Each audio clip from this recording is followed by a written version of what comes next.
Ahead of the Supreme Court hearing on Madhya Pradesh floor test, Congress leader Digvijay Singh arrived in Bengaluru on Wednesday morning to meet the rebel MLAs. He was taken into preventive custody from outside the resort where the rebel MLAs are being kept. He has now announced a hunger strike. He says there was a threat to the rebel MLAs. Madhya Pradesh Governor Lalji Tandon sent a letter to Assembly Speaker N.P. Prajapati saying the latter made an impartial and courageous decision in accepting the resignations of 6 ministers. He urged he does the same for the other 16 rebels as well. Tandon also suggested that the Speaker was only delaying a floor test and that he was not actually concerned about the well-being of the rebel MLAs. The Congress will need to prove it has 112 members on its side to prove majority. The Congress strength currently is 108 and the BJP's is 107. On Wednesday morning, the total COVID-19 cases in India rose to 147 after India recorded its third deaths due to the virus yesterday.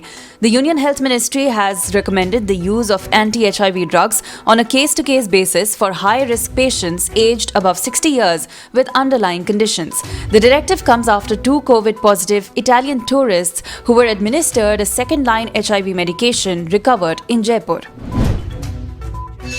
A 34-year-old soldier posted in Leh, Ladakh is the first case of coronavirus in the Indian Army. He has been placed in isolation. The soldier is from the Ladakh Scouts, an infantry regiment of the army known as the Snow Warriors. His father had returned from Iran on February 27th. He was on casual leave and at home when his father arrived. He reportedly joined duty on March the 2nd.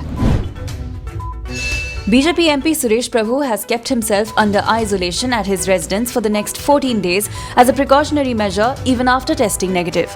He has taken this measure after his return from a recent visit to Saudi Arabia to attend a meeting on the 10th of March.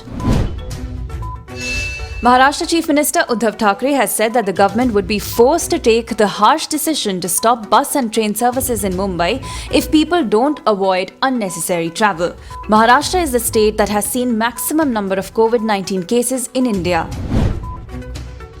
Congress MP Manish Tiwari has given adjournment motion notice in Lok Sabha over the government's decision of seeking call data records of all mobile subscribers across several pockets of the country for specific days over the past few months. According to reports, this unusual request has been routed to telecom operators through the local units of the Department of Telecommunications.